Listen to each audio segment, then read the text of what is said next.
This is William Michael of the Classical Liberal Arts Academy, and in this talk I'd like to discuss Aesop's fable of the belly and the members.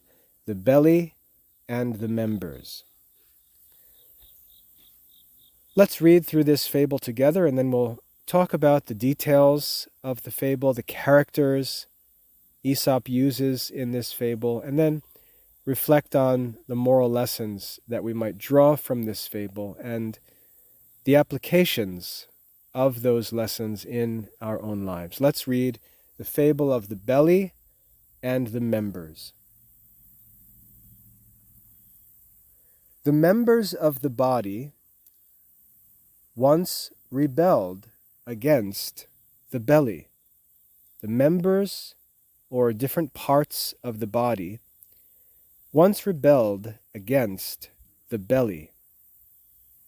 Who, they said, led an idle, lazy life at their expense. The hands declared that they would not again lift a crust even to keep him from starving. The mouth, that it would not take in a bit more food.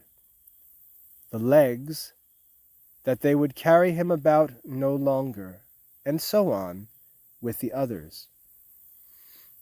The belly quietly allowed them to follow their own courses, well knowing that they would all soon come to their senses, as indeed they did, when, for want of the blood and nourishment supplied from the stomach, they found themselves fast becoming mere skin and bones.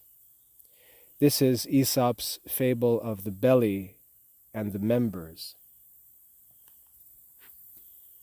So in this fable we have a struggle. The members of the body look upon the belly and think that their situation is not fair. The hands have to work, the mouth has to chew and swallow the food, the legs have to walk about, and all the other parts of the body, Aesop tells us, had the same kind of thoughts. They all looked upon the belly, who sits there in the middle of the body, carried about and served by all the other members. And they said, you know what? Enough is enough. This lazy belly doesn't do anything. And we all have to work for him while he just sits there and receives all of the food that we work to supply him. And so they went on strike, as it were, and said, no more. We're not working for the belly anymore. Now you might imagine that the belly would be frightened or upset to hear that all of these members on which he depended for many different benefits. The belly depended on the hands to work and provide the food, depended on the mouth to chew and swallow the food, depended on the legs to move him about from place to place, and all the other members. You might think that the belly would be afraid of the news that the members were going to go on strike and no longer work for him. But he wasn't. And that's because the belly understood that the members of the body were complaining without thinking of what they receive from the belly. They were thinking of what they give to the belly. But they take it for granted and don't appreciate what the belly gives to them. And so the belly, knowing this, said, oh, it'll be all right. Just give them a little bit of time. because they're going to learn what benefit I provide them with in just a little bit. And that's what happened. They immediately began to feel themselves grow weak. They lost their strength. And they all learned the hard way to appreciate the work of the belly and to get back into his service, without which they would receive none of the nourishment that they need to exist. And this is the fable of the belly and the members. Now, it's quite easy to draw a moral lesson from this fable. It's very easy to look at this fable and to see that we should appreciate what we receive from others. That's a very simple moral lesson. We should be careful to not take for granted benefits that we receive from someone else. We should appreciate the work that others do. Very easy moral lesson. Obviously, the main moral lesson of this fable.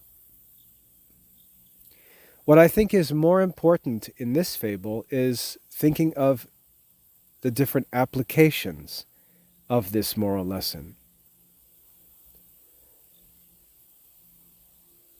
One of the challenges that I face, I'll share one of my own applications of this fable. One of the challenges I face as a father is that I work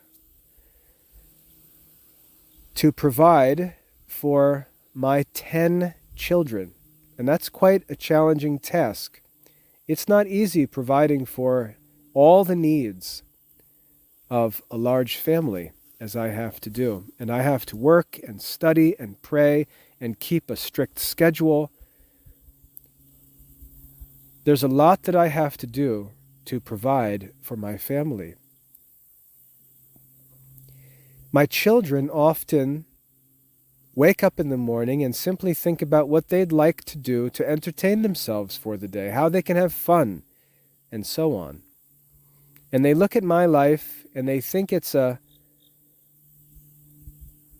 almost a selfish life, a boring life. All Dad does is work. Why can't he take us to the beach? Why can't we go to the park? Why can't he buy us a new swing set or new bikes? All Dad does is work.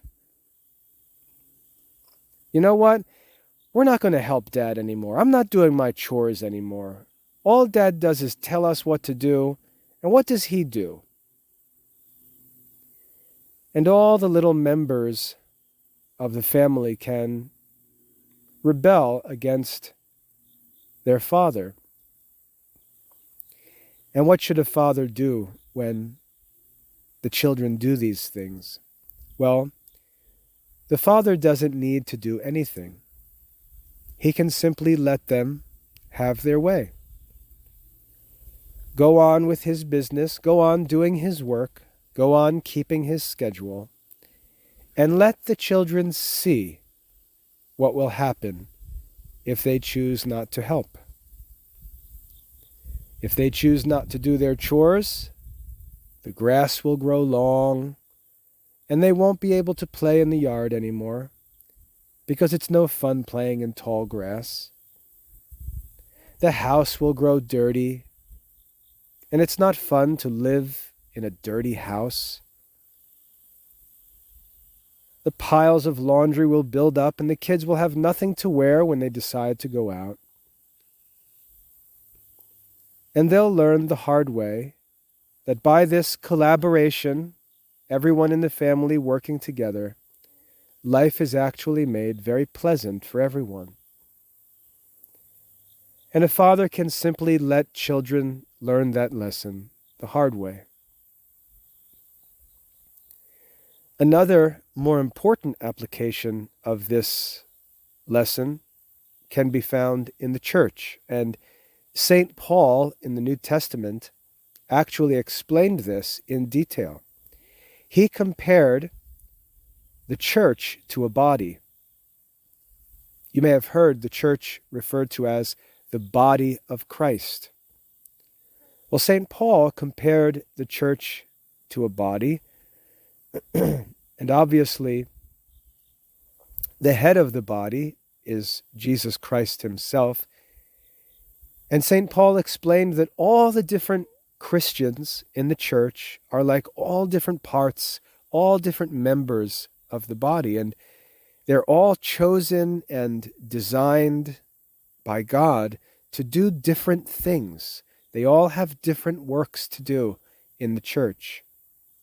Some of them appear to be more important than others, and sometimes we can't even understand or appreciate the work that other members do.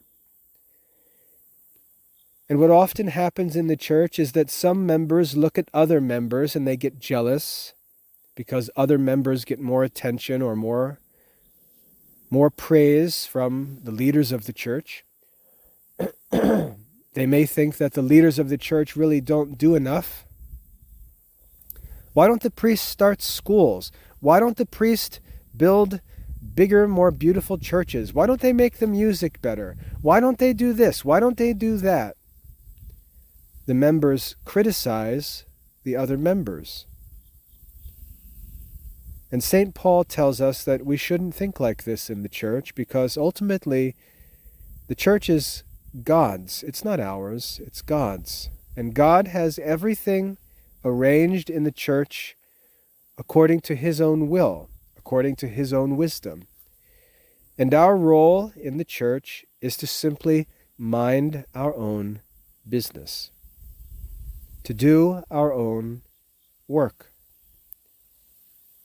and not worry about whether other members of the body are doing what they should, because they're God's servants, not our servants. And St. Paul teaches us to respect the role of all the members of the church and mind our own business, not to judge our fellow Christians, especially those who are set over us, not to try and imagine that we understand what a bishop should do in this or that situation, or what the Pope should do in this or that situation. That would be like the ear trying to figure out what the eyes should do, or how the heart should beat. The ears have no idea about the heart's work, and they should mind their own business and just try to hear as well as they can, and leave the rest to God. So as I said, the moral lesson of this fable is easy for us to identify, but the application of it is more important. We have to learn to respect other people. We have to learn to respect that God has made us different. And sometimes these differences can be mysterious. God's will is much more complicated than anything we can possibly understand. And the most important thing for us to do is understand what our responsibilities are and work to fulfill them, to mind our own business, to be obedient, and do our own work. Because it's hard for us to understand how all of the different members contribute to the happiness and good of everyone, or even of the whole body. Some members have more work than others. Sometimes some members think they have more work than others, but they really don't, because sometimes one of us may be stronger, and a more difficult job is just as difficult for a stronger person as a simpler job is for a weaker person. And so we shouldn't judge others, but leave that judgment to God himself, and just mind our own business and do our own job. I think this is the important lesson and application of Aesop's fable of the belly and its members.